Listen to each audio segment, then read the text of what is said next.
পরীক্ষার খাতা গিয়ে আমরা প্রথমে চাই যে কোনো সমাধান আমরা খুব তাড়াতাড়ি করবো কী করে। তো এখানে আমরা 12 5 গুণ করলে সবসময় 5 12 60 এটা মুখে মুখে হয়ে যায়।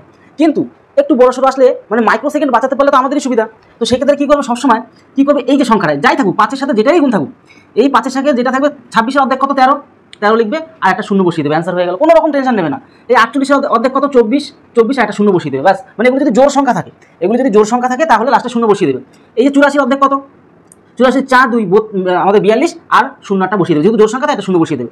এখানে তার অর্ধেক মানে 100 কত 12 তার একটা শূন্য বসিয়ে দেবে। তাহলে আমরা কি দেখতে পাচ্ছি যে 224-এর অর্ধেক কত 112 তার একটা শূন্য বসিয়ে দেবে আমাদের অ্যান্সার। তো এগুলো কি হলো, জোর সংখ্যার সাথে যদি 5-এর গুণ থাকে তাহলে এইভাবে বসিয়ে দেবে। যদি এক্ষেত্রে বেজোড় সংখ্যা থাকে তোমাদের মনে প্রশ্ন আসতেই পারে, এই বেজোড় সংখ্যা আমাদের একটু সমস্যা করে। বেজোড় সংখ্যার ক্ষেত্রে সবসময় শেষে 5 থাকবে, যেরকম জোর সংখ্যার সাথে গুণ করলে লাস্টে শূন্য থাকবেই, কিন্তু বেজোড় সংখ্যার সাথে যদি গুণ করো লাস্টে 5 থাকবে। এবার এই যে যেটা থাকছে এটা কত 37-এর থেকে 1 কমিয়ে দেবে, তাহলে কত 36 হবে। এবার 36-এর অর্ধেক কত 18 বসিয়ে দেবে, এটাই আমাদের অ্যান্সার হয়ে গেল। এখানে আমাদের কত 49-এর সাথে 5 মানে বেজোড় সংখ্যার সাথে 5-এর গুণ, তাহলে 5 শেষে বসাবেই। এরপরে কি করবে, এই 49-এর 1 কমিয়ে দেবে, 1 কমিয়ে দিলে কত 48-এর অর্ধেক কত 24 দুগুণে কত 48, এটাই আমাদের কি হচ্ছে অ্যান্সার।